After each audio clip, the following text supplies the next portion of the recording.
В марте 2022 года, когда украинские власти вскрыли могилу на Одесском кладбище, они обнаружили нечто, чего не должно было существовать по всем законам логики и справедливости. Гроб, который торжественно опускали в землю под рыдание родственников и вспышки камер, оказался пуст. Внутри не было тела Кадыржана Батырова, человека, которого официально похоронили с почестями, достойными государственного деятеля. Вместо останков следователи нашли мешки с песком и камнями, аккуратно уложенные так, чтобы имитировать вес человеческого тела. Документы эксгумации, которые мы видим сегодня, содержат фотографии пустого гроба, протоколы взвешивания содержимого и заключение судмедэкспертов. Написанное дрожащим почерком биологический материал отсутствует полностью. Но самое шокирующее находилось не в гробу, а в секретном приложении к делу, которое украинская прокуратура засекретила на 25 лет. Там, на пожелтевших страницах с грифом «Совершенно секретно», содержались данные о банковских переводах, совершенных через 3 дня после официальных похорон. Кто организовал эту грандиозную мистификацию? Сколько людей знали правду о пустом гробе? И главное, где сейчас находится человек, которого весь Кыргызстан оплакивал как погибшего? История Кадыржана Батырова началась не в роскошных особняках и не в кабинетах власти, а в обычном кыргызском селе, где электричество появлялось лишь по вечерам, а водопровод считался роскошью. Родившийся в 1962 году в семье сельского учителя, маленький Кадыржан рос в условиях, которые сегодня трудно представить даже самым бедным жителям столицы. Его отец получал 120 рублей в месяц сумму, на которую нужно было прокормить семью из 7 человек. Мать работала дояркой в колхозе, вставая в 4 утра и возвращаясь домой, когда дети уже спали. В их доме не было ни одной книги, кроме школьных учебников, которые передавались от старших детей к младшим, пока страницы не истирались до дыр. Но именно в этой бедности, как ни парадоксально, зародилась та жгучая амбиция, которая позже превратит сельского мальчика в одного из самых влиятельных и противоречивых людей страны. Соседи вспоминают, как десятилетний Кадыржан часами простаивал у единственного в селе телевизора, который стоял в здании сельсовета, и смотрел новости о жизни в Москве и других больших городах. «Я буду жить там», — говорил он матери, показывая на экран с изображением Кремля. Она гладила его по голове и молчала, зная, что мечты редко сбываются для таких, как они. Путь наверх начался с того, что в 17 лет Батыров сбежал из дома с 3 рублями в кармане и твердым решением никогда не возвращаться в нищету. Он добрался автостопом до Бишкека, где устроился грузчиком на центральный рынок, таская мешки с мукой по 12 часов в сутки за 15 рублей. Спал в подвале овощного склада, завернувшись в старые мешки из-под картофеля, а ел то, что оставалось на прилавках после закрытия рынка, подгнившие яблоки и чёрствый хлеб. Но даже в этих условиях он умудрялся откладывать по рублю в день, пряча деньги в консервную банку, закопанную под полом склада.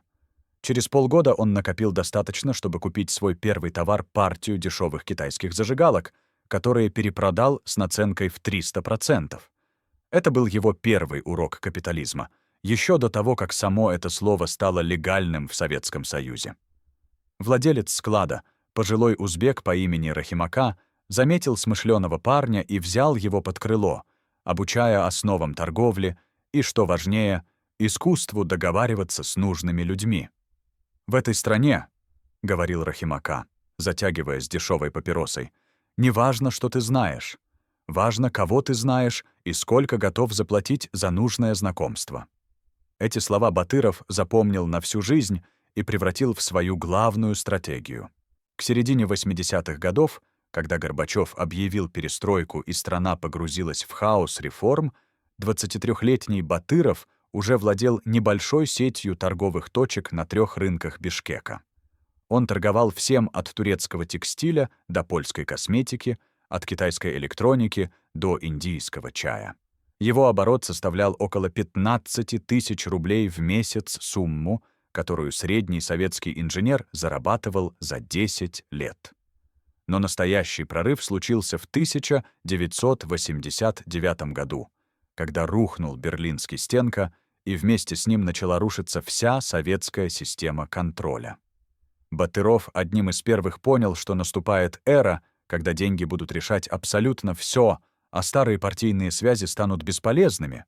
Он начал скупать приватизационные чеки у растерянных пенсионеров, которые не понимали ценности этих бумажек. За бутылку водки или 1000 рублей наличными он получал чеки, которые через год превратятся в акции заводов и фабрик. Один из его бывших партнеров, который сейчас живет в Алматы и согласился дать интервью только на условиях анонимности, рассказывает, Кадыржан ходил по общежитиям для пенсионеров с чемоданом денег.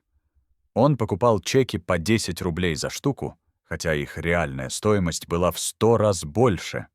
Старики не понимали, что отдают. Они просто хотели купить хлеб на завтра. Но именно в этот период в жизни Батырова появился человек, который станет его проклятием и одновременно спасением, человек, чье имя мы пока не назовем, но который сыграет ключевую роль в истории с пустым гробом. Этот человек работал в структурах КГБ и имел доступ к информации о всех крупных коммерческих операциях в республике. Их первая встреча произошла в подвале одного из бишкекских ресторанов, куда Батырова привели почти силой 2 мужчин в кожаных куртках. Там, за столом, уставленным дорогим коньяком и икрой, сидел человек лет 45, с холодными серыми глазами и шрамом на левой щеке. «Я знаю о каждом твоем чеке, о каждой твоей сделке», — сказал он, не повышая голоса. «И я могу сделать так, что завтра ты проснешься в камере, или я могу сделать так, что через год ты станешь миллионером. Выбор за тобой». Батыров, который всю жизнь гордился своей независимостью, впервые почувствовал настоящий страх. Но он также почувствовал и возможность. «Что вы хотите?» — спросил он. «50% от всего. И полную лояльность». Батыров протянул руку для рукопожатия, не зная, что заключает сделку с дьяволом, которая через 30 лет приведет его к необходимости инсценировать собственную смерть. 90-е годы стали для Батырова временем стремительного взлета и накопления того богатства, которое позже позволит ему исчезнуть без следа. Пока страна погружалась в хаос, пока люди стояли в очередях за хлебом и не получали зарплату месяцами, Батыров строил империю. Его компании контролировали импорт топлива, алкоголя, табака, всего, что приносило быстрые и огромные деньги. К 1995 году его состояние оценивалось примерно в $15 миллионов, сумма, которую средний кыргызстанец не заработал бы за 1000 жизней. Для сравнения, средняя зарплата в стране в тот период составляла около $20 в месяц. Батыров тратил больше на один ужин в ресторане, чем обычная семья зарабатывала за год. Его особняк в элитном районе Бишкека, построенный по проекту турецких архитекторов, обошелся в $2 миллиона сумму, равную годовому бюджету небольшого района. Мраморные полы привезли из Италии, люстры из Чехии, мебель из Франции. В его гараже стояли 5 автомобилей, каждый из которых стоил дороже, чем квартира в центре столицы. Но самое возмутительное заключалось не в роскоши как таковой, а в том, как эти деньги были заработаны. Согласно документам, которые всплыли во время расследования 2010-х годов, компании Батырова систематически уклонялись от уплаты налогов, используя схемы с офшорными компаниями на Кипре и в Панаме. Только за период с 1998 по 2005 год бюджет страны недополучил около $50 миллионов, деньги, которые могли бы пойти на строительство школ, больниц, дорог. Вместо этого они оседали на счетах в швейцарских банках и превращались в виллы на Лазурном берегу. Один из бывших сотрудников налоговой службы, который участвовал в проверках компании Батырова, рассказывает: «Мы находили нарушения на миллионы, составляли акты, передавали в прокуратуру, но дела каждый раз закрывались. Нам звонили сверху и говорили: оставьте этого человека в покое. Мы понимали, что он защищен на самом высоком уровне». Эта защита стоила Батырову немалых денег, по некоторым оценкам, он тратил до 20% своих доходов на взятки чиновникам разного уровня. Но эти инвестиции окупались сторицей, позволяя ему чувствовать себя неприкасаемым. Однако в 2008 году произошло событие, которое заставило его впервые задуматься о том, что неприкасаемость может быть иллюзией. В том году к власти пришла новая команда, которая объявила войну коррупции и начала проверки крупнейших бизнесменов страны. Баттеров оказался в списке первых. Против него возбудили уголовное дело по статьям мошенничества в особо крупных размерах и уклонение от уплаты налогов. Сумма ущерба оценивалась в $80 миллионов. Впервые за 20 лет Баттеров почувствовал, что земля уходит из-под ног. Его счета заморозили, активы арестовали, а сам он оказался под домашним арестом с электронным браслетом на ноге. Но даже в этой ситуации он не терял самообладания. Используя старые связи и новые взятки, он сумел затянуть следствие на несколько лет. Дело передавалось от одного следователя к другому, документы таинственным образом терялись, свидетели меняли показания или исчезали. К 2012 году стало ясно, что дело разваливается, и Баттеров может выйти сухим из воды. Но именно в этот момент произошло нечто, что изменило всю игру. Его партнер из КГБ, тот самый человек со шрамом, который когда-то предложил ему сделку в подвале ресторана, был найден мертвым в своем автомобиле. Официальная версия — сердечный приступ. Неофициальное — устранение неудобного свидетеля. И Батыров понял, он следующий в очереди. Именно тогда, согласно источникам, близким к семье, Батыров начал разрабатывать план исчезновения.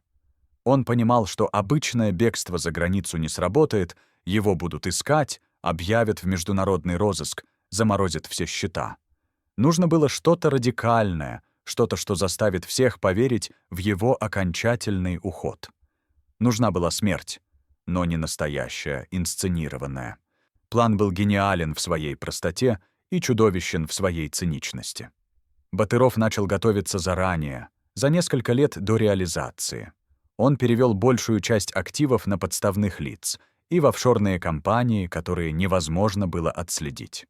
Он купил недвижимость в разных странах на чужие имена. Он обзавелся несколькими паспортами разных государств, используя связи в криминальном мире. И самое главное, он нашел человека, который согласился помочь ему исчезнуть. Этим человеком стал врач одной из частных клиник в Одессе, куда Баттеров регулярно ездил на лечение. Доктор Игорь Семенович Ковальчук, 58 лет, заведующий отделением кардиологии, имел репутацию блестящего специалиста и человека, который не задает лишних вопросов, если цена правильная. За $500 тысяч он согласился выдать фальшивое свидетельство о смерти и организовать похороны пустого гроба. В январе 2020 года Батыров в очередной раз приехал в Одессу якобы на плановое обследование. Он остановился в своей обычной гостинице, встречался с обычными людьми, вел себя как всегда. Но 23 января поздним вечером он зарегистрировался в клинике доктора Ковальчука с жалобами на боли в сердце. Его поместили в отдельную палату, куда не допускали посетителей, а на следующее утро клиника выпустила официальное сообщение: Кадыржан Батыров скончался от острого инфаркта миокарда в 3 часа 20 минут ночи. Тело, согласно протоколу, было передано в морг для подготовки к транспортировке на родину. Но что на самом деле произошло в ту ночь? Свидетели, работавшие в клинике, рассказывают странные вещи. Одна из медсестер видела, как поздно вечером в палату Батырова зашли 3 мужчин в штатском, которые не были ни врачами, ни родственниками. Они пробыли там около часа, а когда вышли, один из них нес большую спортивную сумку.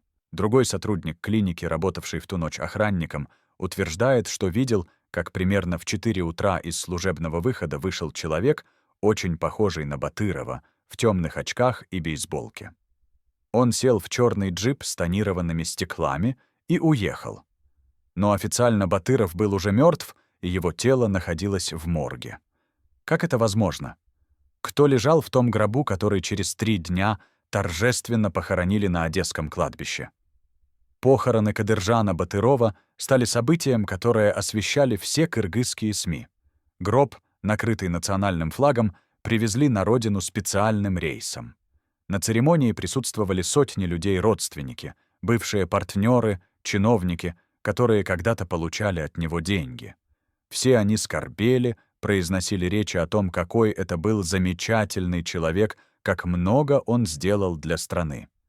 Мать Батырова, 80-летняя старушка, рыдала над гробом, не зная, что внутри лежат мешки с песком. Или она знала. Этот вопрос до сих пор остается без ответа. Гроб опустили в могилу, засыпали землей, установили дорогой мраморный памятник. Дело против Батырова официально закрыли в связи со смертью обвиняемого. Все вздохнули с облегчением, одной проблемой меньше. Но через 2 года украинские следователи, расследовавшие дело о коррупции в одесских клиниках, наткнулись на странные финансовые операции доктора Ковальчука. На его счет за неделю до смерти Батырова поступило $500 000 с кипрского офшора.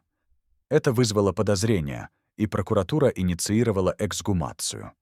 Результат шокировал всех, гроб был пуст.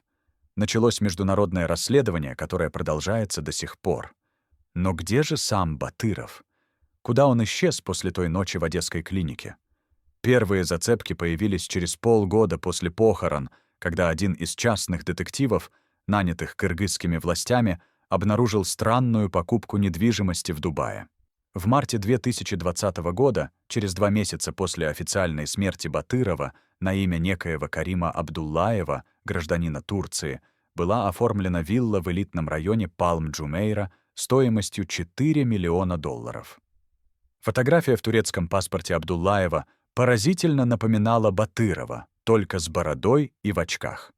Дальнейшее расследование показало, что этот Абдуллаев активно тратит деньги, покупает автомобили, яхты, драгоценности. Банковские выписки, которые удалось получить через Интерпол, показывают регулярные крупные транзакции с тех самых офшорных счетов, которые когда-то принадлежали Батырову. Более того, соседи виллы в Дубае рассказывают о загадочном жильце, который почти не выходит из дома, а когда выходит, то всегда в сопровождении охраны. Один из соседей, британский бизнесмен, как-то раз разговорился с этим человеком у бассейна и позже сказал журналистам, он говорил с акцентом, похожим на русский, был очень осторожен в разговоре, не рассказывал о себе ничего конкретного. Но у меня сложилось впечатление, что это человек, который прячется от чего-то очень серьезного. Для первого интервью за 35 лет, с момента начала своей криминальной карьеры, согласился дать показания человек, который знает Батырова лучше, чем кто-либо другой, его бывший телохранитель и доверенное лицо Азамат Токтагулов. Этот человек провел рядом с Батыровым 20 лет. Был свидетелем всех его сделок, всех его тайн, всех его страхов. После исчезновения Батырова Токтагулов сам оказался под следствием, но сумел доказать, что не участвовал в инсценировке смерти. Сейчас он живет в Бишкеке под защитой свидетелей и впервые решился рассказать правду. Кадыржан начал готовиться к исчезновению еще в 2015 году. Говорит Токтагулов, его руки слегка дрожат, когда он закуривает сигарету. Он понимал, что рано или поздно его прижмут к стенке, и нужен запасной выход. Он говорил, мне лучше жить в изгнании богатым, чем сидеть в тюрьме бедным. Он был готов отказаться от всего, от семьи, от друзей, от родины, лишь бы сохранить деньги и свободу. Токтагулов рассказывает детали, от которых кровь стынет в жилах. Оказывается, Батыров не просто купил поддельные документы, он прошел пластическую операцию, изменившую черты его лица. Он изучал иностранные языки, чтобы свободно общаться без переводчика. Он даже изменил походку и манеру, говорить, чтобы его не могли опознать по этим признакам. В последний раз я видел его за 3 дня до отъезда в Одессу. Продолжает Токтагулов. Мы встретились в его загородном доме, и он был странно спокоен, почти умиротворен. Он сказал мне, скоро ты услышишь новость о моей смерти, но не верь ей. Я буду жить просто в другом месте, под другим именем. Он дал мне конверт с деньгами $50 000 и сказал, что это за годы верной службы. Потом обнял меня и сказал, если тебя будут спрашивать, говори, что ничего не знал. И я действительно не знал деталей. Я не знал про пустой гроб, не знал про доктора в Одессе. Но я знал, что он не умрет по-настоящему. Эти слова подтверждают то, что многие подозревали, но не могли доказать исчезновение Батырова было тщательно спланированной операцией, в которой участвовали десятки людей. Каждый из них получил свою долю и поклялся молчать. Но как долго можно хранить такую тайну? Рано или поздно кто-то заговорит, кто-то совершит ошибку, и вся конструкция рухнет. Может быть, это уже происходит? Может быть, Батыров чувствует, как стены его золотой клетки в Дубае начинают сжиматься. Но самый интригующий вопрос остается без ответа: зачем человеку, который имел все деньги, власть, связи, понадобилось инсценировать собственную смерть? Неужели только страх перед тюрьмой? Или была какая-то другая, более темная причина? Токтагулов намекает на то, что Батыров знал нечто такое, что делало его смертельно опасным для очень влиятельных людей. Он говорил мне однажды, когда был пьян, вспоминает телохранитель, что у него есть страховка. Документы, записи разговоров, фотографии, все, что может уничтожить карьеры и жизни людей на самом верху. Он хранил это в надежном месте и говорил, что если с ним что-то случится, эти материалы станут достоянием общественности. Может быть, именно поэтому его не тронули все эти годы. Может быть, его исчезновение было компромиссом, он уходит и молчит, а взамен остается жив. Эта версия объясняет многое. Она объясняет, почему следствие по делу Батырова так странно затягивалось. Она объясняет, почему после обнаружения пустого гроба не было громких арестов и разоблачений. Она объясняет, почему человек, укравший у своей страны десятки миллионов долларов, спокойно живет в роскошной вилле в Дубае, не боясь экстрадиции. Но если это правда, то кто те люди, которых так боится Батыров? Какие секреты он хранит? И что произойдет, если эти секреты все-таки выйдут наружу? До последней минуты я верил, что мы спасемся, говорит человек, чьи руки до сих пор дрожат, когда он вспоминает те дни. Это Марат Исаков, бывший водитель Батырова, который провел рядом с ним 8 лет и видел то, о чем не принято говорить вслух. Сейчас он живет в маленькой квартире на окраине Бишкека, работает таксистом и каждый вечер оглядывается через плечо, выходя из подъезда. Я согласился дать это интервью, потому что устал молчать, признается он, затягиваясь дешевой сигаретой. Устал жить в страхе, что однажды утром не проснусь. Пусть лучше все узнают правду, чем я буду нести этот груз до конца своих дней. Исаков рассказывает детали, от которых становится не по себе. Оказывается, за 3 месяца до отъезда в Одессу Батыров начал вести себя странно, постоянно менял маршруты, требовал проверять машину на жучки перед каждой поездкой, отказывался разговаривать по телефону даже в собственном доме. Он говорил мне: «Марат, если со мной что-то случится, беги. Не пытайся разобраться, не пытайся помочь, просто беги и не оглядывайся». Я тогда не понял, о чем он. Теперь понимаю, он уже знал, что скоро исчезнет, и готовил нас к этому. Но самое шокирующее, Исаков рассказывает о последней поездке. За неделю до отъезда в Одессу Батыров попросил отвезти его в горы, в заброшенный санаторий советских времен, где не было ни души на километры вокруг. Там, в полуразрушенном здании, его ждали 2 мужчин в дорогих костюмах. Исакову приказали остаться в машине, но он видел через окно, как Батыров передал им толстый конверт, а взамен получил небольшую коробку размером с обувную. «Я не знаю, что было в той коробке», — говорит водитель. «Но когда мы ехали обратно, Кадыржан держал ее на коленях и не выпускал из рук всю дорогу. А когда я спросил, что это, он посмотрел на меня так, что я больше никогда не задавал вопросов. Что было в той коробке? Новые документы? Деньги? Или что-то еще более ценное, та самая страховка, о которой говорил Токтагулов? И кто были те 2 мужчин в заброшенном санатории? Почему встреча должна была произойти в таком секретном месте, где никто не мог их увидеть или подслушать?» Исаков продолжает свой рассказ, и с каждым словом картина становится все более зловещей. «После той поездки в горы Кадыржан изменился», — вспоминает он. «Раньше он был жестким, но спокойным, а тут стал нервным, вспыльчивым, кричал на охрану без причины, мог среди ночи позвонить и приказать немедленно приехать, а потом отменить встречу. Один раз я видел, как он сжигает какие-то бумаги в камине своего кабинета. Целую стопку документов, папок с печатями. Горело все это часа 2, а он стоял рядом и следил, чтобы не осталось ни клочка. Пепел потом собрал в мешок и приказал мне отвезти его на свалку и закопать. Зачем человеку, который готовится исчезнуть, уничтожать документы? Логично было бы предположить, что он, наоборот, должен был сохранить все доказательства для своей страховки. Но Баттеров сжигал бумаги. Может быть, это были не те документы, которые могли его защитить, а те, которые могли его погубить. Может быть, он уничтожал следы каких-то сделок, о которых никто не должен был узнать. Я думаю, он боялся, что его предадут. Размышляет Исаков. Что кто-то из его людей сдаст его властям или еще кому похуже. Поэтому он зачищал все, что могло связать его с определенными людьми или событиями. Он готовился не просто исчезнуть, он готовился стать призраком, человеком без прошлого. Но можно ли действительно стереть прошлое, когда за твоей спиной 20 лет грязных сделок, сотни людей, которые знают твои секреты, и миллионы украденных долларов? Баттеров явно верил, что можно, но не ошибся ли он? Пока Батыров готовился к своему великому исчезновению, в его ближайшем окружении зрел заговор, о котором он даже не подозревал. Среди тех, кому он доверял больше всего, был человек, который уже принял решение его предать. Мы не можем назвать его имя по юридическим причинам, он до сих пор жив и занимает высокий пост в одной из государственных структур. Назовем его просто «Серый кардинал».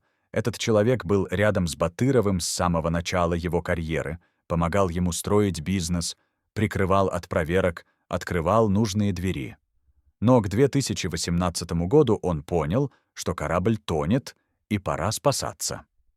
Согласно информации от источников в правоохранительных органах, именно «Серый кардинал» первым начал сливать информацию о делах Батырова следствию.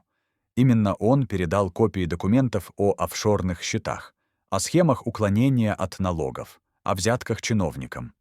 Он делал это осторожно, через посредников, так что Батыров долго не мог понять, откуда утечка.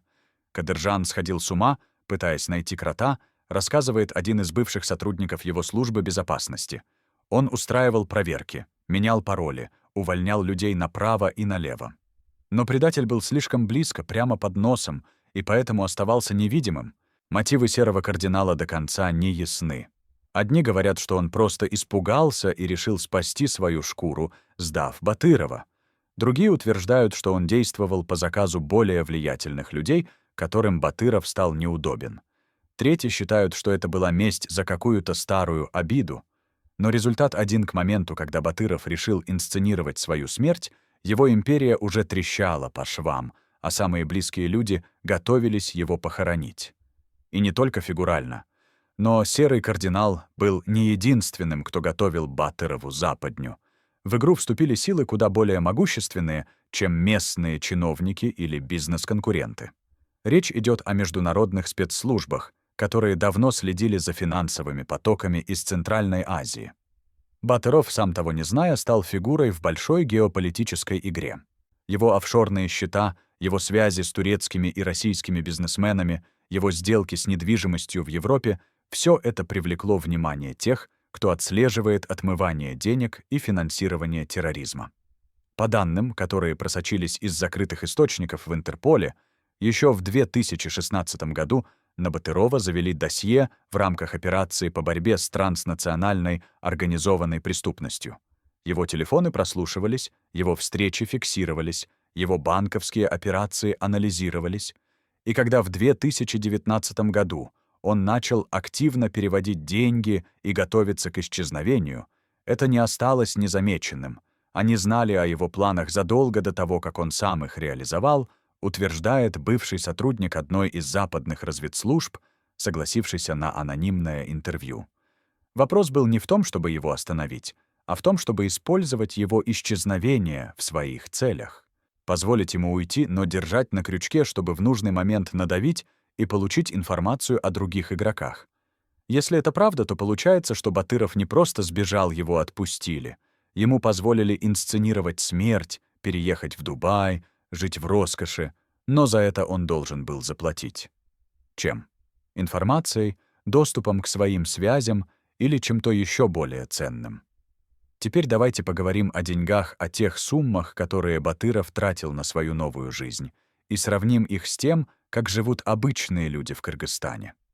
Вилла в Дубае за $4 миллиона — это сумма, которую средний кыргызстанец, получающий $300 в месяц, не заработает за 1111 лет. Представьте, человек должен работать больше 1000 лет без выходных, не тратя ни цента на еду, одежду или жилье, чтобы накопить на то, что Батыров купил за один день. Его яхта, которую он приобрел через полгода после переезда, стоила $2 миллиона, это 555 лет работы для обычного кыргызстанца.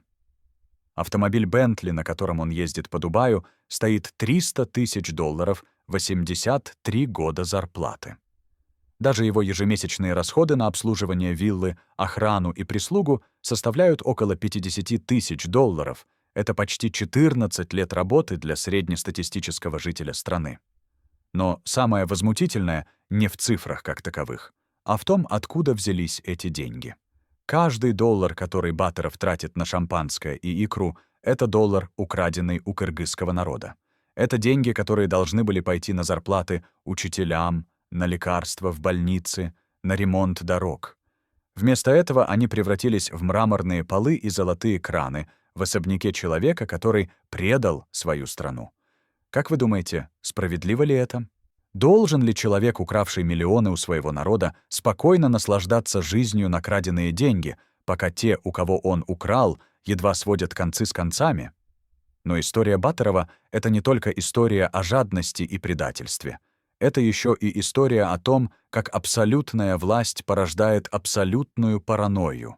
Чем больше у него было денег и влияния, тем сильнее он боялся их потерять. Чем выше он поднимался, тем страшнее была мысль об падении. Его бывшие сотрудники рассказывают, что в последние годы перед исчезновением Батыров практически не спал. Он принимал сильнодействующие снотворные, но они не помогали, он просыпался среди ночи в холодном поту, проверял сигнализацию, звонил охране, требовал доложить обстановку.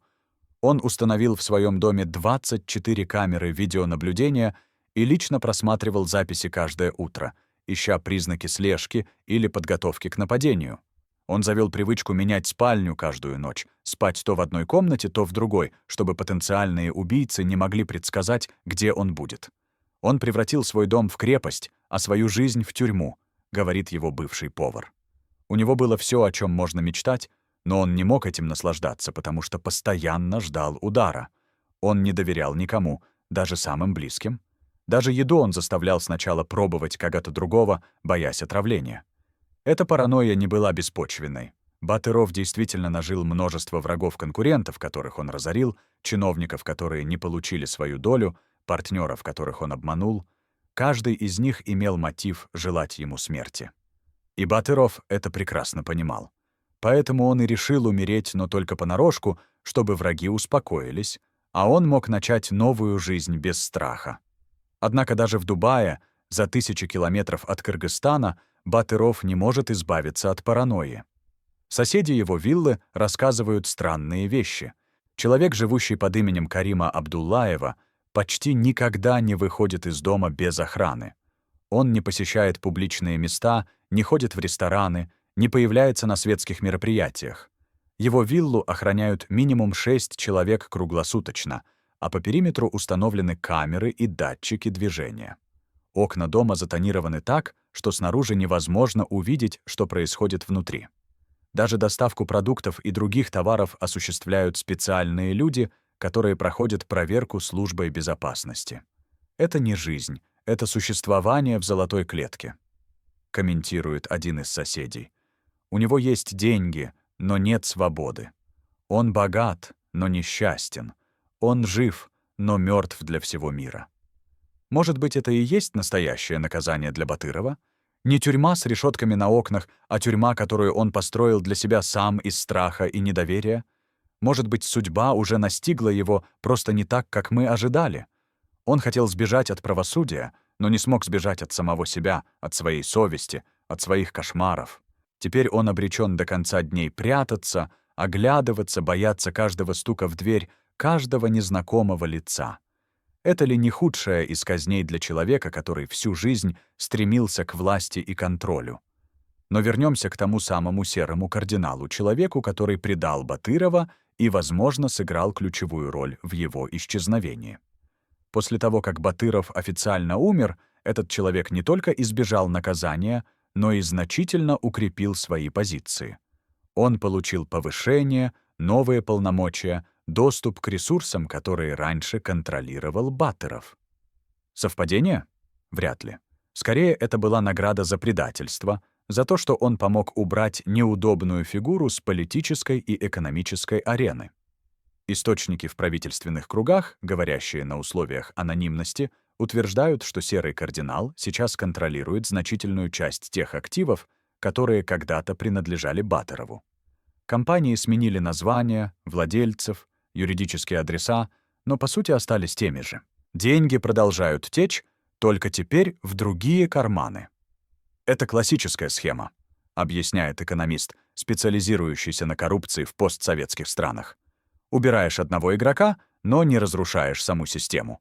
Просто меняешь вывеску и продолжаешь работать. Батыров ушел, но его бизнес остался только под другим управлением. Но знает ли серый кардинал, что Батыров жив? Подозревает ли он, что человек, которого он предал, может однажды вернуться и потребовать расплаты? Или он уверен, что Батыров действительно мертв и спит спокойно? А может быть, между ними существует какая-то тайная договоренность? Может быть, серый кардинал знал о плане инсценировки смерти и даже помогал его осуществить, получив взамен контроль над бизнесом? Эта версия объясняет многое и то, почему следствие так быстро закрыли дело после похорон, и то, почему после обнаружения пустого гроба не последовало серьезных последствий для тех, кто организовал фальшивые похороны. Существует еще одна зловещая деталь, о которой мало кто знает. За месяц до своего исчезновения Батыров посетил одну из самых известных гадалок Кыргызстана, старую женщину по имени Бюбюсара, живущую в горном селе недалеко от Оша. Эта женщина имеет репутацию человека, способного видеть будущее, и к ней обращаются даже высокопоставленные чиновники и богатые бизнесмены, хотя официально никто в этом не признается. Батыров приехал к ней поздно вечером в сопровождении только одного телохранителя, которого оставил ждать в машине. Встреча длилась около 2 часов, и когда Батыров вышел из дома гадалки, его лицо было белым, как мел. Телохранитель, который сейчас живет в России и согласился дать показания через защищенный канал связи, рассказывает, я никогда не видел Кадыржана таким испуганным. Он сел в машину, закурил сигарету дрожащими руками и долго молчал. Потом сказал, она видела мою смерть. Она сказала, что я умру до конца года, если не изменю свою судьбу. Я спросил, как можно изменить судьбу, а он ответил, нужно умереть, но не по-настоящему, нужно обмануть смерть. Что именно сказала Батырову та гадалка? Действительно ли она предсказала его смерть, или он просто использовал ее слова как оправдание для уже принятого решения исчезнуть? Мы попытались связаться с Бюбюсарой, но она отказалась давать интервью, сославшись на то, что не имеет права раскрывать тайны своих клиентов. Однако ее соседи рассказывают, что после визита Батырова она несколько дней не выходила из дома и выглядела очень встревоженной. Она говорила моей матери, что видела что-то страшное, рассказывает одна из жительниц села, что этот человек окружен тьмой и смертью, и что его судьба уже решена, что бы он ни делал. Может быть, Батыров действительно верил в предсказания. Может быть, его решение инсценировать смерть было не только рациональным расчетом, но и попыткой обмануть судьбу, избежать того конца, который ему был предначертан. Эта мистическая сторона истории добавляет еще один слой к и без того сложной картине.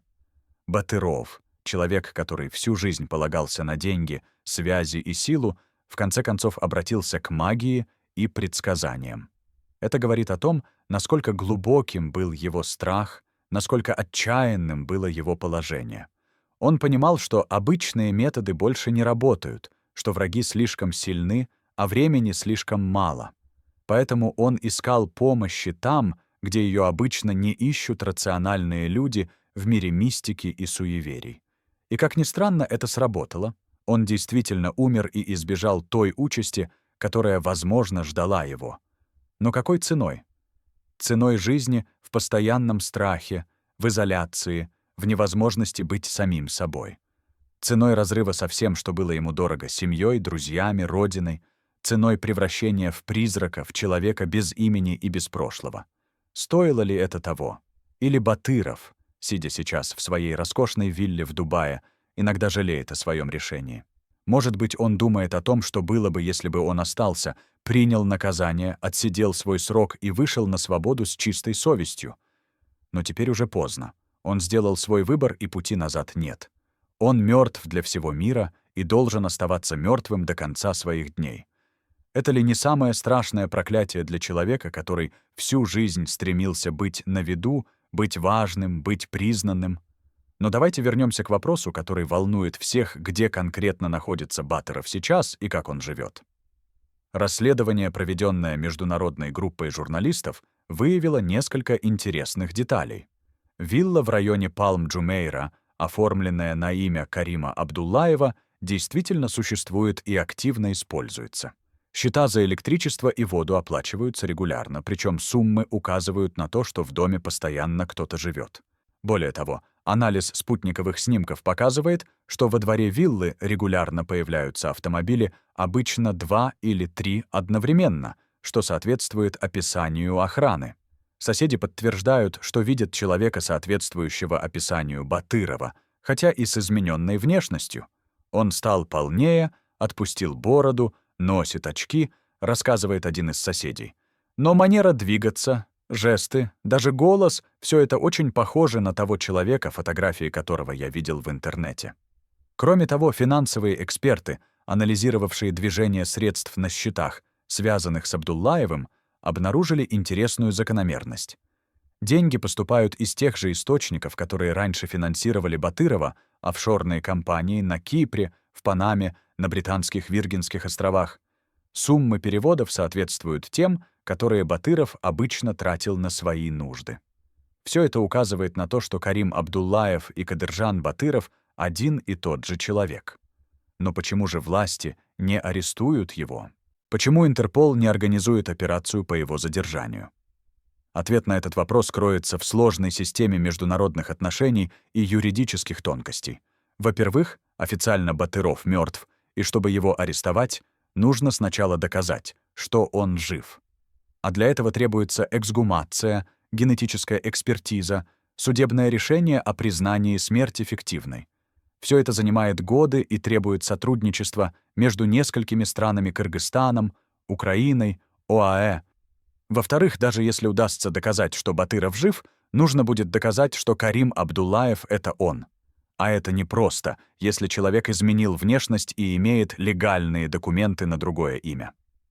В-третьих, ОАЭ не имеют договора об экстрадиции с Кыргызстаном, что означает, что даже если его арестуют, выдать его будет крайне сложно.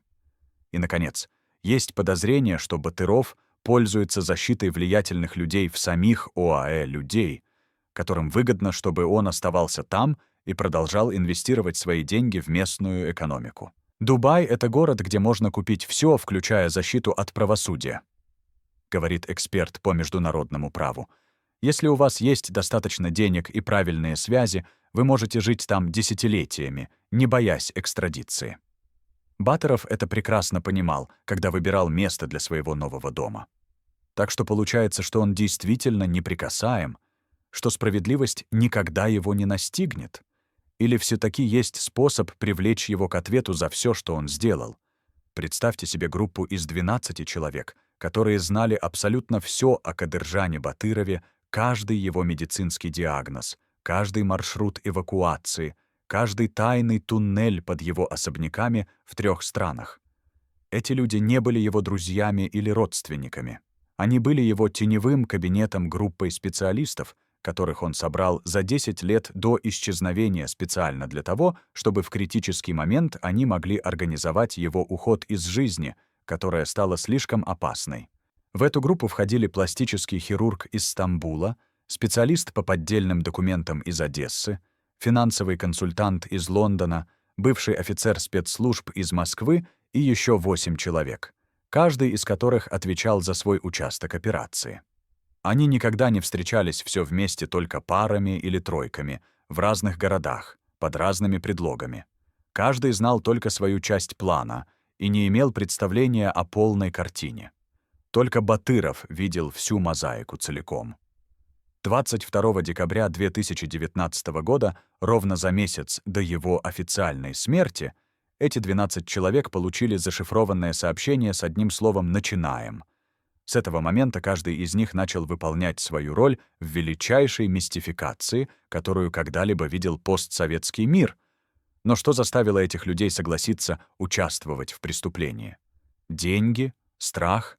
Или что-то еще более темное понимание того, что если они откажутся, их собственная жизнь окажется под угрозой?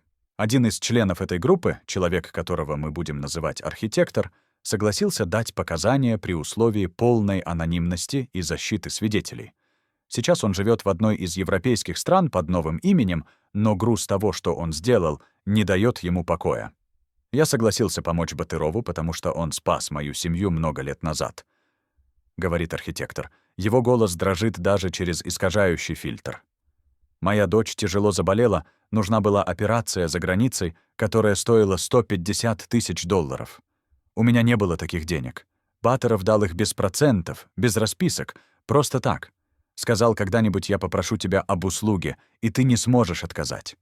Я думал, он попросит что-то простое помочь с документами, организовать встречу. Но когда он позвонил мне в 2017 году и сказал, что мне нужно будет помочь ему умереть, я понял, что попал в ловушку. Архитектор рассказывает, как Батыров методично готовился к исчезновению, не оставляя ничего на волю случая. Каждая деталь была продумана до мелочей, от выбора клиники в Одессе до маршрута, по которому он покинет город после инсценировки смерти.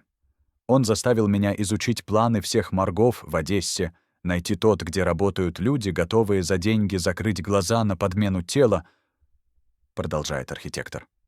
Мы нашли такое место. Заведующий морга был в долгах по кредитам, его жена болела раком, ему нужны были деньги. Батыров предложил ему $200 тысяч за то, чтобы он оформил все документы на несуществующее тело и выдал гроб с грузом вместо покойника. Человек согласился. Что ему оставалось делать? Но самая шокирующая часть плана касалась не документов и не денег, а физической трансформации самого Батырова.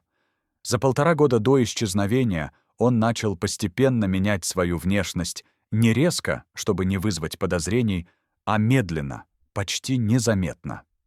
Сначала он набрал около 15 килограммов веса, объясняя это проблемами со здоровьем и стрессом. Потом отпустил бороду, которую раньше никогда не носил.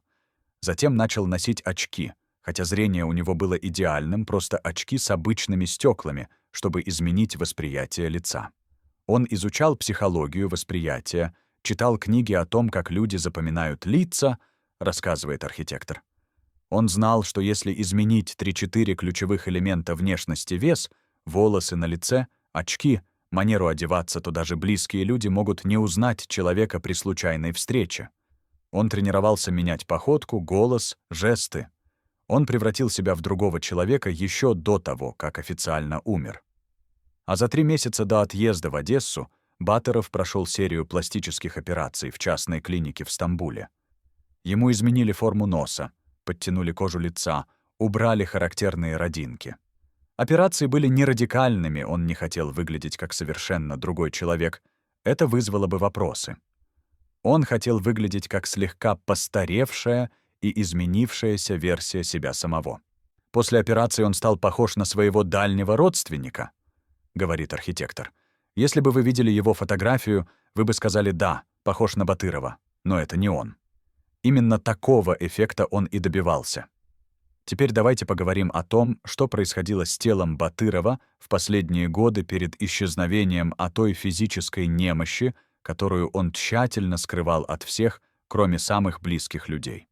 Потому что история его ухода — это не только история о деньгах и власти, но и история о страхе перед старостью, болезнью и неизбежным концом.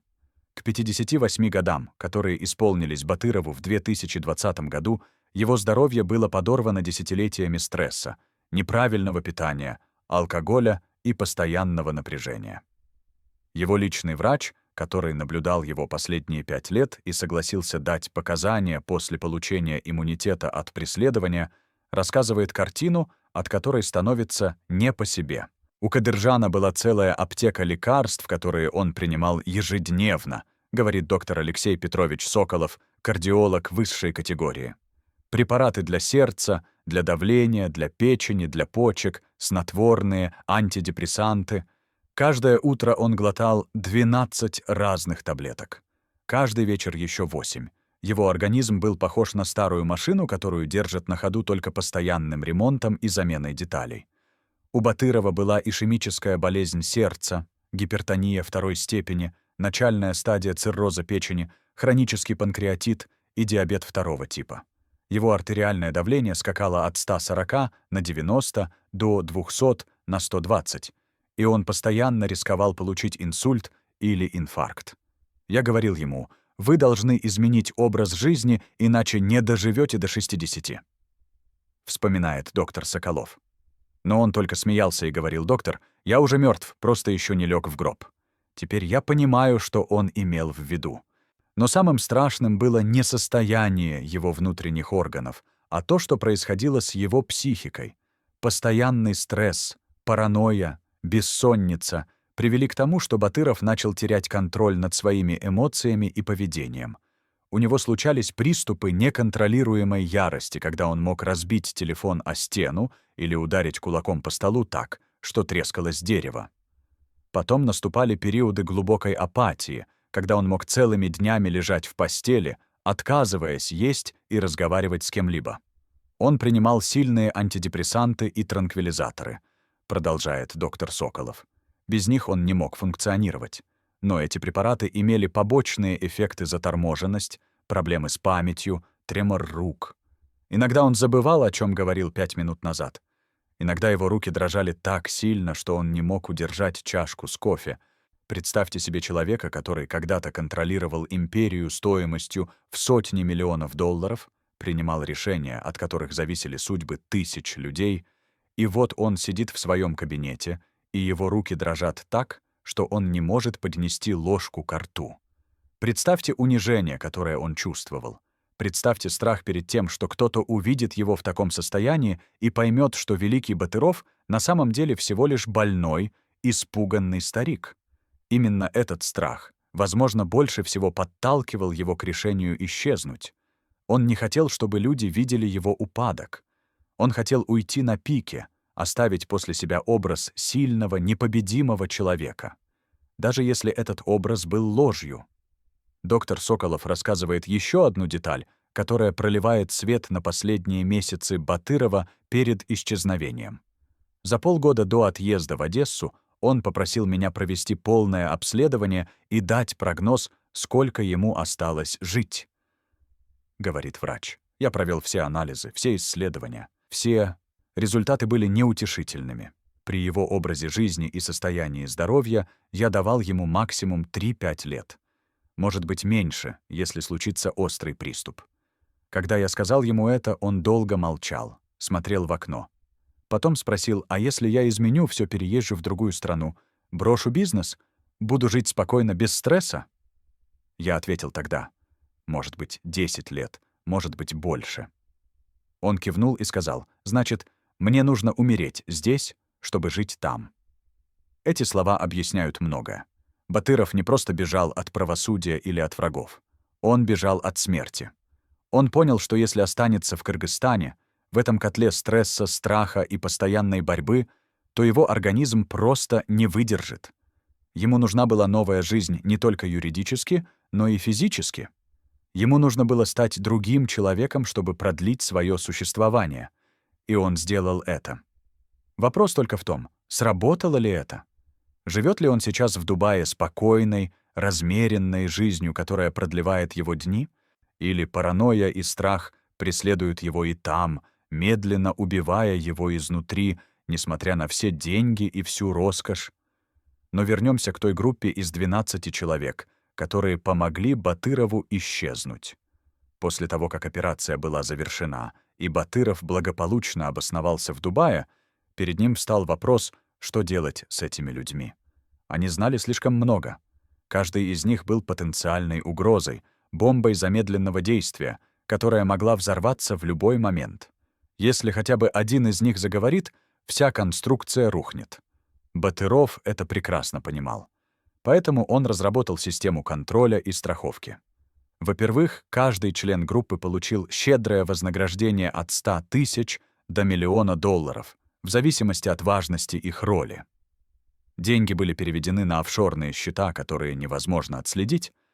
Во-вторых, каждый подписал документ о неразглашении, который, конечно, не имел юридической силы, но создавал психологическое давление. В-третьих, и это самое зловещее, Батыров собрал компромат на каждого из них доказательства их участия в других незаконных делах, фотографии, записи разговоров. Он сказал нам прямо. Рассказывает архитектор. «Если кто-то из вас заговорит, я уничтожу не только его, но и всю его семью. Не физически, но юридически и финансово. Я сделаю так, что вы потеряете все деньги, репутацию, свободу. Поэтому молчите и живите спокойно на те деньги, которые я вам дал». Эта система работала 3 года. Но потом один из членов группы совершил ошибку. Этим человеком был специалист по документам из Одессы, которого мы будем называть «мастер». Он изготовил для Батырова турецкий паспорт на имя Карима Абдуллаева, а также несколько других документов для запасных личностей. За эту работу он получил 300 тысяч долларов сумму, которая должна была обеспечить ему безбедную старость. Но мастер оказался человеком с пороками. Он любил азартные игры и за 2 года спустил все деньги в казино. Оказавшись в долгах, он решил заработать, продав информацию о Батырове.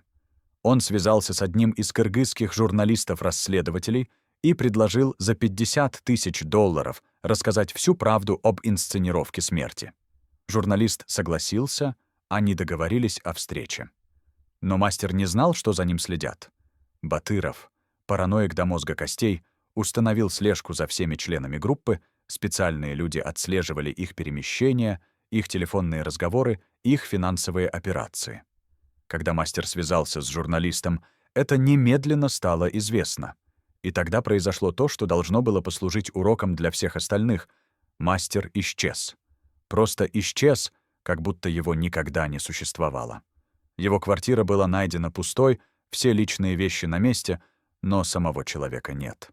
Полиция начала расследование, но не нашла никаких следов.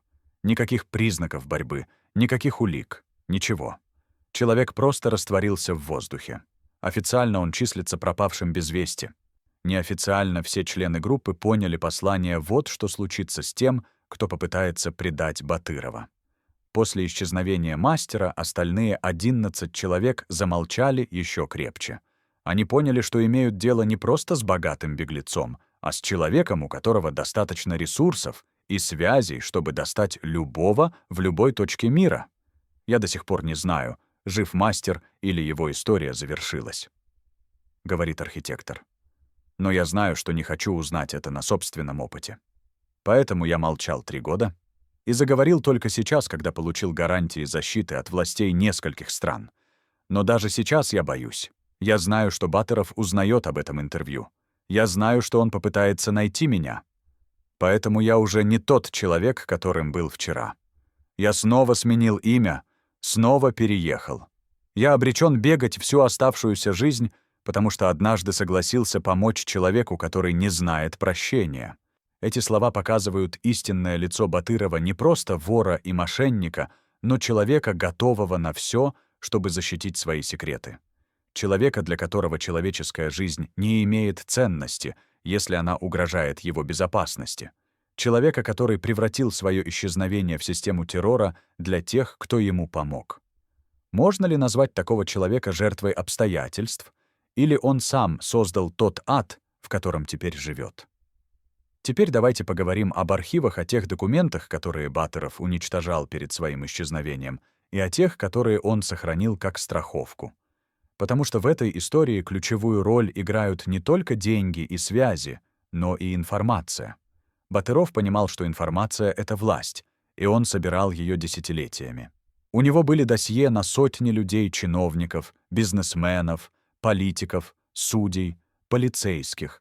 В этих досье содержались компрометирующие материалы, записи разговоров, фотографии, банковские выписки, доказательства взяток и незаконных сделок. Он хранил все это в нескольких местах в сейфах, в своих домах, в банковских ячейках, в зашифрованных файлах на серверах в разных странах. Это была его страховка, его гарантия того, что его не тронут, пока он жив. Но когда он решил исчезнуть, перед ним встал вопрос, что делать с этими архивами. Уничтожить все значит лишиться защиты.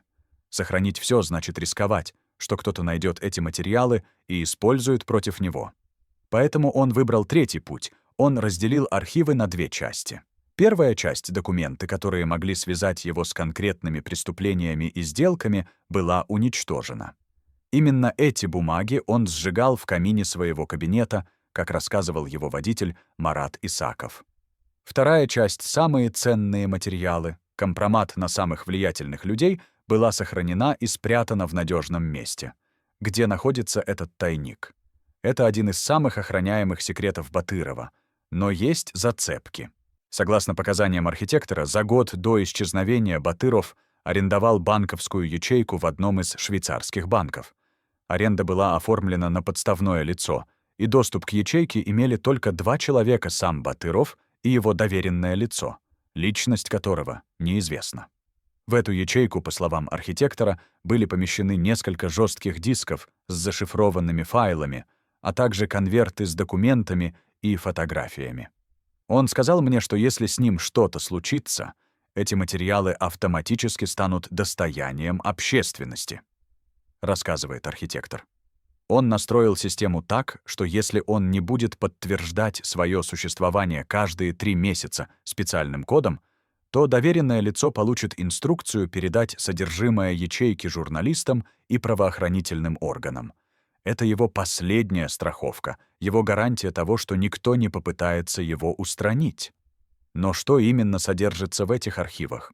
Какие секреты настолько важны, что их обнародование может разрушить карьеры и жизни десятков людей? Архитектор не знает деталей, но он слышал намеки.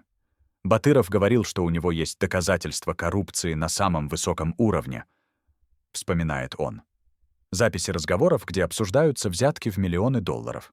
Фотографии встреч, которых официально никогда не было. Банковские документы, показывающие, куда уходили деньги из государственного бюджета. Если все это выйдет наружу, это будет скандал, который потрясет всю страну. Но есть еще одна категория документов, о которой Батыров никогда не говорил открыто, но которая, возможно, является самой опасной. Речь идет о связях с организованной преступностью и международными криминальными сетями. Потому что бизнес Батырова не ограничивался легальной торговлей и уклонением от налогов. Есть свидетельство того, что он был вовлечен в гораздо более темные дела: контрабанду, отмывание денег, возможно, даже торговлю оружием. Один из бывших сотрудников правоохранительных органов, который расследовал деятельность Батырова в начале 2000-х годов, рассказывает: «Мы знали, что он связан с криминальными группировками в России, Турции, Украине. Мы знали, что через его компании проходили деньги, происхождение которых было более чем сомнительным. Но каждый раз, когда мы пытались копнуть глубже, нам говорили сверху: оставьте это дело». Мы понимали, что он защищен не просто коррумпированными чиновниками, а кем-то гораздо более могущественным. Если в архивах Батырова есть доказательства этих связей, если там есть имена, даты, суммы, маршруты, то это не просто компромат на отдельных людей. Это информация, которая может разрушить целые криминальные империи, привести к арестам и судебным процессам в нескольких странах. Неудивительно, что Батыров так тщательно охраняет эти материалы. Они его последняя линия обороны, его гарантия того, что пока он жив и молчит, его оставят в покое. Но вот вопрос, который не дает покоя всем, кто следит за этой историей: что произойдет, когда Батыров действительно умрет. Не инсценировано, а по-настоящему, ведь он не вечен. Его здоровье подорвано, ему уже за 60, и рано или поздно его организм не выдержит. Что случится с архивами в тот день, когда он не сможет подтвердить свое существование? Выйдут ли эти материалы на свет? Или кто-то успеет их уничтожить раньше? А может быть, вся эта история с архивами — блеф, и никаких секретных материалов не существует? Может быть, Батыров просто создал миф о своей страховке, чтобы все боялись его трогать, а на самом деле у него нет ничего? Эти вопросы остаются без ответа. Но одно ясно, пока люди верят в существование этих архивов, пока они боятся того, что может быть в них, Батыров остается защищенным. Его исчезновение превратилось в легенду, а легенды имеют власть над умами людей. Может быть, в этом и заключается его гениальность. Он не просто сбежал от правосудия, он создал вокруг себя ауру неприкасаемости, основанную на страхе и неизвестности. И пока эта аура существует, он может спать спокойно в своей вилле в Дубае, зная, что никто не осмелится его тронуть. Но как долго это продлится?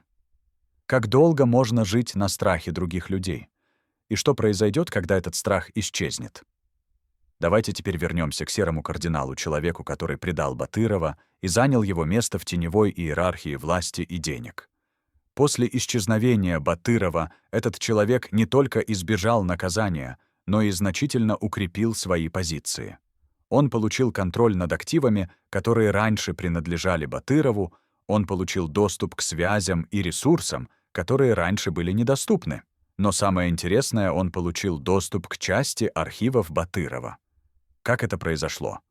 Согласно информации от источников в спецслужбах, серый кардинал был одним из немногих людей, кто знал о существовании этих архивов и примерно представлял, где они могут находиться. Когда Батыров исчез, серый кардинал начал охоту за этими материалами. Он понимал, что если найдет их, то получит абсолютную власть не только над бывшими партнерами Батырова, но и над теми, кто сейчас находится у власти. Поиски заняли почти 2 года. Были обысканы все дома Батырова, все его офисы, все места, где он мог спрятать документы. Но основной тайник так и не был найден. Швейцарская банковская ячейка осталась недоступной, потому что серый кардинал не знал, на чье имя она оформлена и в каком именно банке находится. Однако ему удалось найти кое-что другое, резервную копию части архивов, которую Батыров хранил в одном из своих загородных домов. Эта копия содержала не все материалы, но достаточно, чтобы дать серому кардиналу рычаги влияния на многих людей. С этого момента серый кардинал начал использовать найденные материалы для укрепления своей власти. Он шантажировал чиновников, заставляя их принимать нужные ему решения. Он шантажировал бизнесменов, заставляя их делиться прибылью. Он создал вокруг себя сеть зависимых людей, которые боялись его больше, чем боялись закона. По сути, он стал новым Батыровым, может быть, даже более опасным, потому что он учился на ошибках своего предшественника. Он был более осторожен, более скрытен, более безжалостен. Но у него была одна проблема: он не знал, жив ли Батыров на самом деле. Официально Батыров был мертв, но слухи о его появлении в Дубае не давали покоя. Что, если Батыров жив? Что, если он следит за всем, что происходит? Что, если однажды он решит вернуться и потребовать назад то, что принадлежало ему? Эти мысли не давали серому кардиналу спать по ночам. Он начал свое собственное расследование, нанял частных детективов, пытался найти следы Батырова в Дубае и других местах. И чем больше он узнавал, тем больше убеждался: Батыров жив. Это открытие поставило его перед выбором, что делать с этой информацией. Обнародовать ее и разрушить легенду о смерти Батырова, но при этом рисковать тем, что Батыров в ответ обнародует свои архивы, или молчать и продолжать жить в постоянном страхе перед возвращением человека, которого он предал. Серый кардинал выбрал третий путь, он решил найти способ окончательно устранить Батырова. Не юридически, а физически. Он понимал, что пока Батыров жив, он сам не может чувствовать себя в безопасности. Поэтому он начал планировать операцию по его ликвидации. Были наняты профессионалы, были собраны данные о местонахождении Батырова, о его распорядке дня, о его охране. План был прост: инсценировать несчастный случай или ограбление, в результате которого Батыров погибнет, а его смерть будет выглядеть как случайность. Но здесь серый кардинал столкнулся с неожиданной проблемой. Оказалось, что Батыров защищен не только своей охраной, но и кем-то очень влиятельным в самих ОАЭ. Когда люди серого кардинала попытались приблизиться к вилле Батырова, они были остановлены местной полицией и депортированы из страны. Стало ясно, что Батыров имеет покровителей на высоком уровне. и любая попытка его устранить приведет к серьезным последствиям. Это открытие заставило серого кардинала отступить. Он понял, что не может победить Батырова силой. Единственное, что ему остается — ждать. Ждать, когда Батыров умрет естественной смертью, когда его здоровье окончательно подведет его, когда он совершит ошибку, которая позволит его найти и арестовать. Но ожидание — это пытка для человека, который привык действовать. И серый кардинал медленно сходит с ума от неопределенности, от страха, от понимания того, что он навсегда останется в тени человека, которого предал. Это история о двух людях — Батырове и сером кардинале. Это история о том, как предательство порождает бесконечный цикл страха и мести. Батыров предал свою страну, украв миллионы. Серый кардинал предал Батырова, сдав его властям и заняв его место. Теперь оба они живут в страхе, один в золотой клетке в Дубае, другой в постоянном ожидании возмездия. Оба они богаты, оба имеют власть, но оба несчастны. Потому что деньги и власть, добытые предательством, не приносят покоя. Они приносят только паранойю, бессонницу, страх перед каждым стуком в дверь, перед каждым незнакомым лицом. Можно ли назвать это жизнью? Или это медленная смерть, растянутая на годы? Батыров хотел сбежать от своей судьбы, инсценировав смерть. Но он не смог сбежать от самого себя, от своего прошлого, от своих грехов. Они преследуют его каждый день, каждую ночь, в каждом отражении в зеркале.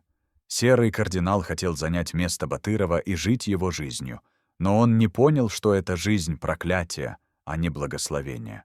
Теперь он обречен повторить путь Батырова, путь от власти к паранойе, от богатства к страху, от жизни к существованию в постоянном ожидании конца.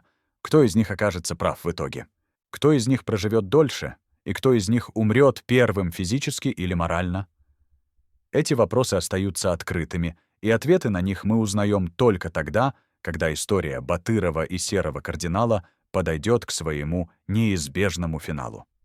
Представьте, что вы один из 15 генералов и высокопоставленных чиновников, чьи имена записаны на листе бумаги, который лежит в сейфе человека, обладающего абсолютной властью над вашей судьбой. Этот список не просто перечень фамилий, это приговор, отложенный до удобного момента. Именно такой список был найден в личном сейфе Кадыржана Батырова после его исчезновения, когда следователи наконец получили доступ к его главному особняку в Бишкеке. Документ был написан от руки, синими чернилами, на обычном листе из блокнота. Никаких печатей, никаких официальных грифов, просто 15 имен, аккуратно пронумерованных от 1 до 15. Рядом с каждым именем стояли короткие пометки «знает слишком много», «может заговорить», «требует слишком большую долю», «стал обузой». Эксперты-графологи подтвердили, что почерк принадлежит Батырову, а датировка чернил указывает на то, что список был составлен примерно за 2 месяца до его отъезда в Одессу. Что это был за список? План устранения неугодных? Или просто параноидальные записи человека, который видел врагов повсюду? Следователи опросили нескольких людей, чьи имена значились в списке, и все они подтвердили одно: за несколько месяцев до исчезновения Батырова их отношения с ним резко ухудшились. Кто-то требовал большей доли в прибылях, кто-то угрожал рассказать правду о незаконных сделках, кто-то просто знал слишком много и становился опасным свидетелем. Батыров понимал, что эти люди — бомбы замедленного действия, и рано или поздно одна из них взорвется. Поэтому он составил список. Но успел ли он реализовать свои планы? Или его собственное исчезновение спасло этих людей от участи, которую он им готовил? Один из тех, чье имя было в списке под номером 3, согласился дать интервью при условии полной анонимности. Назовем его свидетель номер 3. Этот человек был одним из ближайших партнеров Батырова в 90-е годы, помогал ему строить бизнес, открывал двери в нужные кабинеты, прикрывал от проверок. Но к концу 2000-х годов их отношения испортились из-за денег, как это часто бывает. Кадыржан изменился, рассказывает свидетель номер 3, его голос звучит устало и обреченно. Раньше он был жестким, но справедливым. Если ты работал хорошо, он делился прибылью. Но потом он стал жадным и параноидальным. Он начал урезать доли партнеров, придумывать причины, почему мы должны получать меньше. А когда кто-то возражал, он начинал угрожать. Говорил, что у него есть компромат на всех, что он может уничтожить любого одним телефонным звонком. Свидетель номер 3 рассказывает, что за полгода до исчезновения Батырова между ними произошел серьезный конфликт. Батыров задолжал ему около $2 миллионов по одной из совместных сделок и отказывался платить, ссылаясь на какие-то технические проблемы. Я пришел к нему в офис и сказал: «Кадыржан, ты должен мне деньги, и я хочу их получить». Он посмотрел на меня холодным взглядом и ответил: «Ты получишь то, что заслуживаешь, но не сейчас». А потом добавил: «Будь осторожен, не требуй слишком много, а то можешь потерять все. Я понял это как угрозу». И я был прав. Через месяц после того разговора свидетель номер 3 начал замечать странные вещи. За ним следили, он видел одни и те же машины возле своего дома, одни и те же лица в кафе, где он обедал. Его телефон начал вести себя странно, появлялись помехи во время разговоров, батарея разряжалась быстрее обычного. «Я понял, что меня прослушивают», — говорит он. Я обратился к специалисту по безопасности, и он нашел жучок в моей машине и еще один в моем офисе. Профессиональная работа, дорогое оборудование. Я сразу понял, кто за этим стоит. Только у Батырова были ресурсы для такой операции. Свидетель номер 3 испугался не на шутку. Он понимал, что если Батыров следит за ним, значит, готовит что-то серьезное.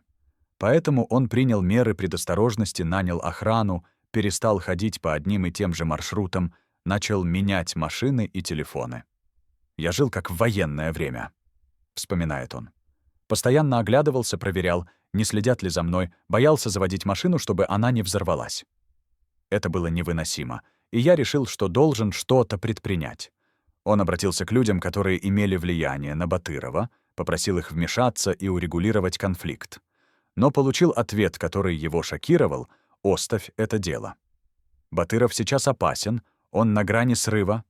Не дави на него, иначе он может сделать что-то непредсказуемое». Эти слова только усилили страх свидетеля номер 3.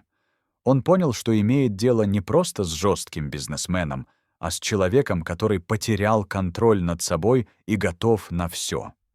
А потом, совершенно неожиданно, пришла новость о смерти Батырова. Свидетель номер 3 услышал об этом по телевизору и сначала не поверил. Я подумал, это очередная его игра, очередная попытка обмануть всех, — говорит он. Но потом были похороны, гроб, слезы родственников. Все выглядело настоящим. И я почувствовал облегчение. Я подумал, наконец-то этот кошмар закончился, наконец-то я могу спать спокойно. Но облегчение длилось недолго. Через несколько месяцев после похорон свидетель номер 3 получил странное сообщение на свой телефон. Сообщение пришло с неизвестного номера и содержало всего одну фразу: «Я знаю, что ты думаешь, что я мертв, но мертвые не пишут сообщения. Будь осторожен». Свидетель номер 3 похолодел. Он немедленно удалил сообщение и сменил телефон, но осадок остался. «С того дня я живу в постоянном страхе», — признается он. «Я не знаю, жив Батыров или нет. Может быть, это сообщение отправил кто-то другой, кто хочет меня напугать. Ну а вдруг это был он? Вдруг он действительно жив и следит за всеми нами, кто был в том списке? Вдруг он ждет подходящего момента, чтобы свести счеты? Эти вопросы не дают ему покоя. Он до сих пор нанимает охрану, до сих пор меняет маршруты, до сих пор боится каждого незнакомого лица. Его жизнь превратилась в постоянное ожидание удара, который может прийти в любой момент. И самое страшное, он не знает, реальна ли это угроза, или это просто плод его воспаленного воображения, результат той паранойи, которую Батыров посеял в душах всех, кто имел с ним дело. История свидетеля номер 3 — это история о том, как один человек может отравить жизнь десятков других людей, даже после своего исчезновения. Батыров создал вокруг себя атмосферу страха, которая продолжает существовать и после того, как он сам покинул сцену. Люди, чьи имена были в том списке, до сих пор живут в постоянном напряжении, оглядываясь через плечо, проверяя свои машины на взрывчатку, меняя замки в своих домах. Они стали заложниками его паранойи, жертвами его жестокости. И самое трагичное в том, что они не знают, закончится ли когда-нибудь этот кошмар. Потому что пока существует хотя бы малейшая вероятность того, что Батыров жив, они не могут чувствовать себя в безопасности. Они обречены жить в этом подвешенном состоянии между надеждой и страхом, между облегчением и ужасом. Это ли не самая изощренная месть? Не убить своих врагов, а заставить их жить в постоянном страхе смерти. Не уничтожить их физически, а уничтожить их психологически, превратить их жизнь в бесконечный кошмар? Может быть, именно это и было целью Батырова? Может быть, он специально оставил этот список, зная, что его найдут, зная, что люди, чьи имена там записаны, будут жить в страхе до конца своих дней? Если это так, то он достиг своей цели. Он мертв для мира, но его тень продолжает преследовать тех, кто когда-то был рядом с ним.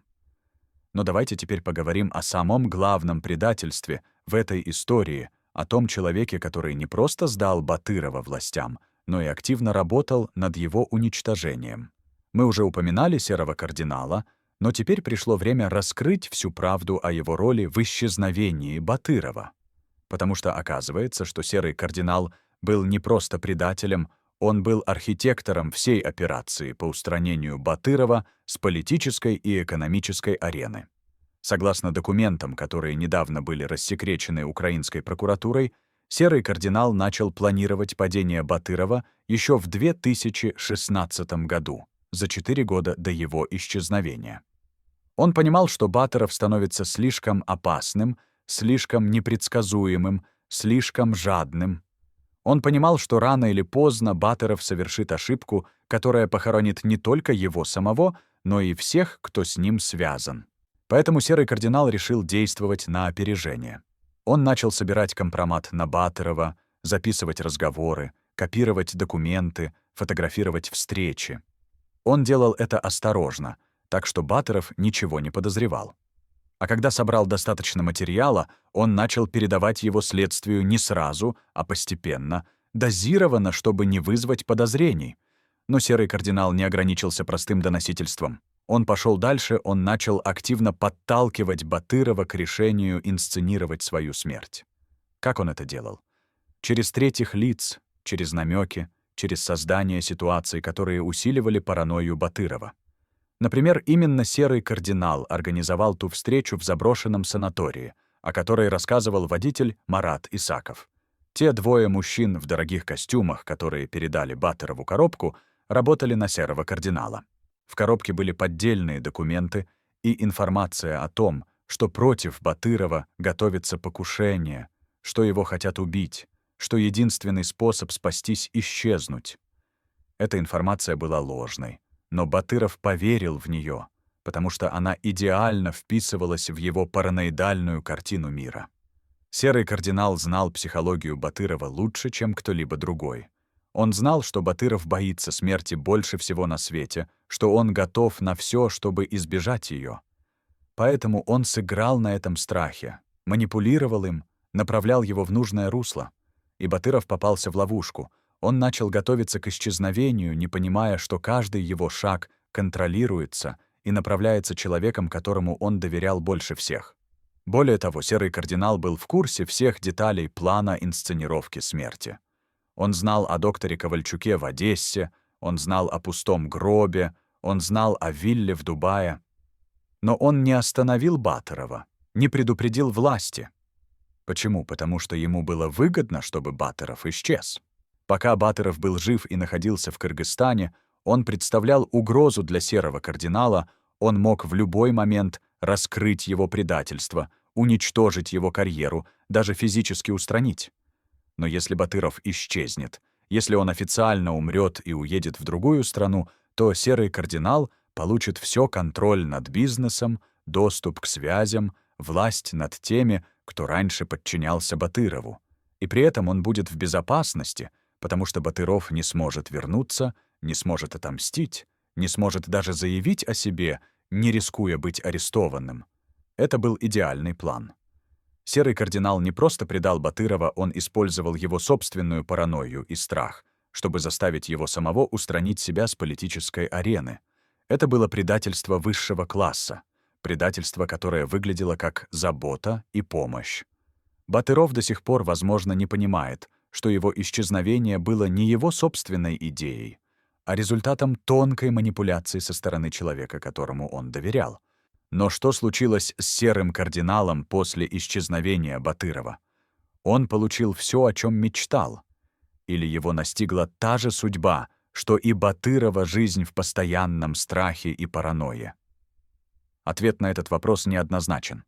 С одной стороны, серый кардинал действительно укрепил свои позиции. Он получил контроль над значительной частью активов Батырова, он получил доступ к ресурсам и связям, которые раньше были недоступны. Он стал одним из самых влиятельных людей в теневой экономике страны. Но, с другой стороны, он не может наслаждаться своим успехом, потому что он знает, что Батыров жив. Он знает, что где-то в Дубае сидит человек, который рано или поздно может узнать правду о предательстве. И тогда начнется настоящая война, война не за деньги или власть, а за выживание. Серый кардинал понимает, что если Батыров узнает, кто стоял за его исчезновением, кто манипулировал им, кто использовал его страхи против него самого, то месть будет страшной. Батыров не простит такого предательства. Он использует все свои ресурсы, все свои связи, все свои архивы, чтобы уничтожить серого кардинала. Поэтому серый кардинал живет в постоянном напряжении, постоянно оглядывается, постоянно проверяет, не раскрыта ли его роль в этой истории. Он богат, он влиятелен, но он несчастен, он стал заложником своего собственного предательства. И вот здесь мы подходим к самому интересному моменту этой истории. Потому что недавно произошло событие, которое может изменить всю расстановку сил. В начале 2022 года, через 2 года после исчезновения Батырова, серый кардинал получил посылку. Посылка пришла по почте, без обратного адреса, с турецкой маркой. Внутри была флешка и короткая записка, написанная от руки. «Ты думал, что я не узнаю? Ты думал, что можешь обмануть меня? Посмотри, что на этой флешке, и подумай о своем будущем». Серый кардинал вставил флешку в компьютер, и то, что он увидел, заставило его похолодеть. На флешке были записи его разговоров с теми самыми людьми, которых он посылал к Батырову в заброшенный санаторий. Записи его телефонных переговоров со следователями, которым он передавал компромат на Батырова. Фотографии его встреч с людьми, которые помогали ему захватить активы Батырова после его исчезновения. Все доказательства его предательства, аккуратно собранные и систематизированные. И в конце флешки было видеообращение. На экране появилось лицо человека в темных очках и с бородой. Но голос был узнаваемым. Это был Батыров. «Привет, старый друг», — сказал он, усмехаясь. «Ты думал, что я не узнаю о твоей роли в моем исчезновении? Ты ошибался. Я знал с самого начала. Я позволил тебе играть в эту игру, потому что мне было выгодно уйти. Но теперь игра меняется. Теперь ты будешь работать на меня. Или все, что на этой флешке, станет достоянием общественности. Выбор за тобой». Это обращение перевернуло всю жизнь серого кардинала. Он понял, что все эти 2 года Батыров знал о его предательстве, но молчал, выжидал, собирал доказательства. Теперь Батыров держал его на крючке, и серый кардинал не мог ничего сделать. Если он откажется сотрудничать, его карьера будет уничтожена, его репутация разрушена, он может даже оказаться в тюрьме. Если он согласится, он станет марионеткой Батырова, будет выполнять его приказы, передавать ему информацию, делить с ним прибыль. Это была идеальная месть. Батыров не убил своего предателя, не уничтожил его физически. Он превратил его в своего раба, в инструмент своей воли. Серый кардинал теперь работает на человека, которого предал, и не может ничего с этим поделать. Он попал в ту же ловушку, в которую когда-то заманил Батырова, ловушку страха, манипуляции и зависимости. Круг замкнулся.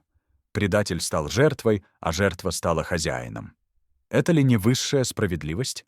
Или это просто бесконечный цикл предательства и мести, который никогда не закончится, пока оба эти человека живы?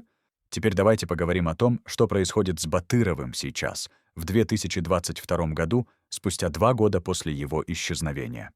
Живет ли он той спокойной, размеренной жизнью, о которой мечтал, когда планировал свой уход? Или его преследуют те же демоны, от которых он пытался сбежать? Согласно информации от источников, близких к его окружению в Дубае, Батыров не нашел того покоя, которого искал. Его здоровье продолжает ухудшаться, несмотря на доступ к лучшим врачам и лекарствам.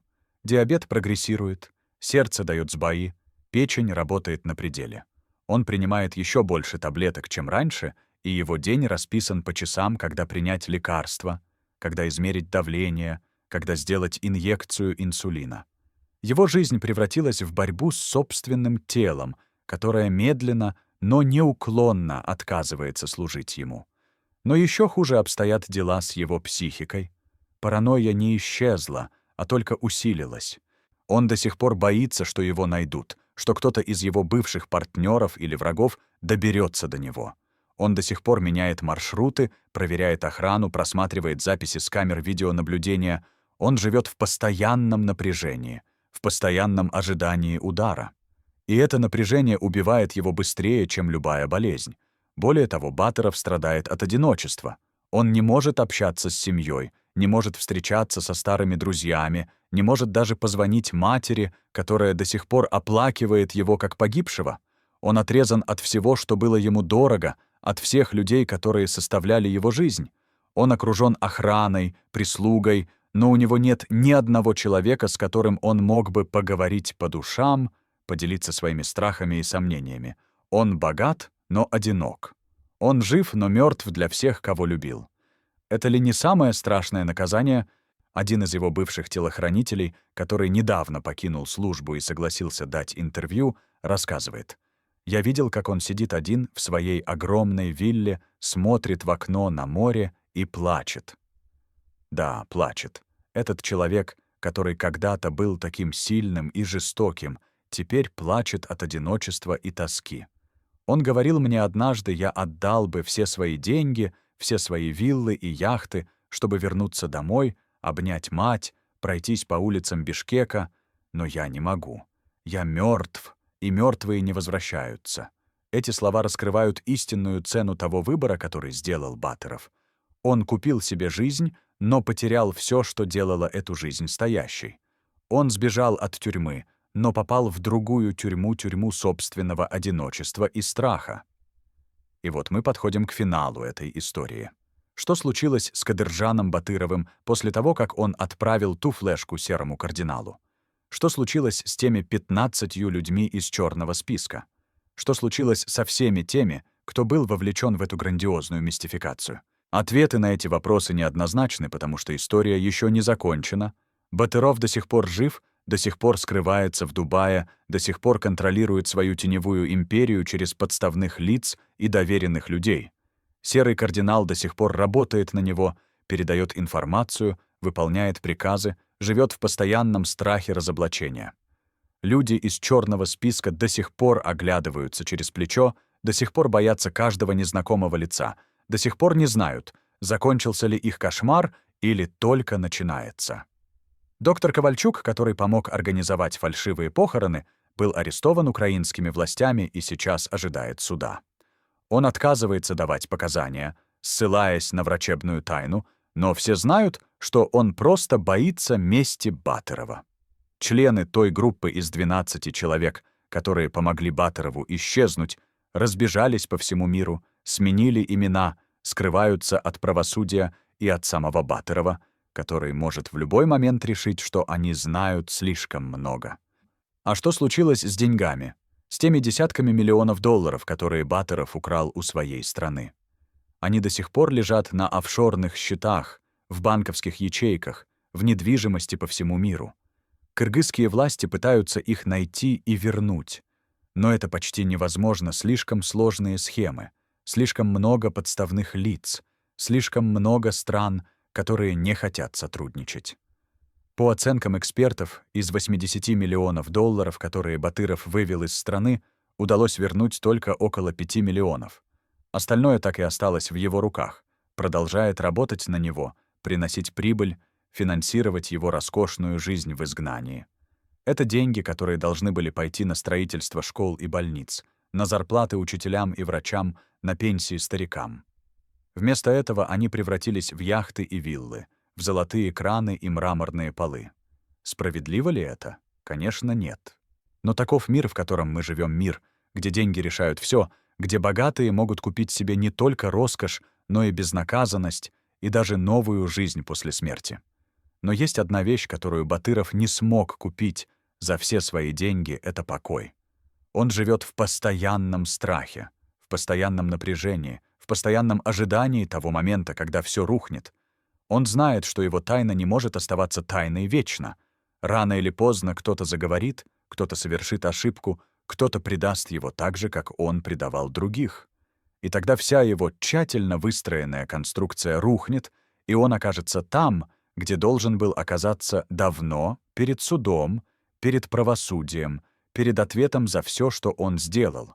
Может быть, это произойдет через год, может быть, через 10 лет, может быть, только после его естественной смерти, когда откроются архивы и всплывут документы. Но это произойдет обязательно. Потому что правда имеет свойство выходить наружу, как бы глубоко ее ни прятали.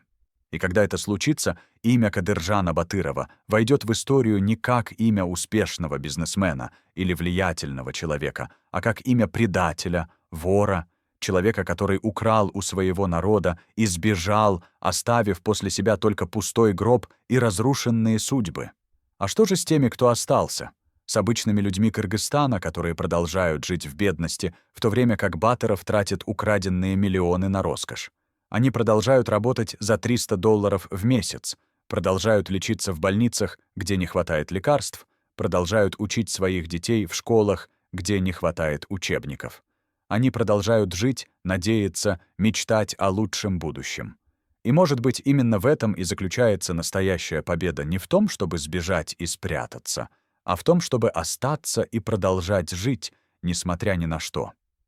Батыров сбежал от своей страны, но он не смог сбежать от себя самого. Он богат, но несчастен. Он жив, но мертв внутри. А те, кого он обокрал, продолжают жить, любить, надеяться. И в этом их сила, их достоинство, их победа над теми, кто думает, что деньги могут купить все. Так закончилась ли история Кадыржана Батырова? Или она только начинается? Найдут ли его когда-нибудь? Вернут ли украденные деньги? Предстанет ли он перед судом? Эти вопросы остаются открытыми. Но одно можно сказать точно: пока Батыров жив, пока он скрывается где-то в Дубае или в другом месте, эта история не закончена. Она продолжается каждый день, каждую ночь, в каждом его страхе, в каждом его кошмаре, в каждом его взгляде в зеркало, где он видит не Карима Абдуллаева, а Кадыржана Батырова, человека, который предал все и всех ради денег, и теперь расплачивается за это каждую секунду своей жизни. Может быть, это и есть настоящее правосудие, не тюрьма с решетками на окнах, а тюрьма внутри собственной души, из которой нет выхода, нет побега, нет спасения. Уважаемые зрители, если вы досмотрели эту трагическую историю до конца, напишите в комментариях, из какого вы города. Нам важно знать, где Кадыржана Батырова еще помнят, и подписывайтесь на канал, чтобы не пропустить правду об идолах истории. Султан Ибраимов, убийство Ибраимова, роковой звонок сверху,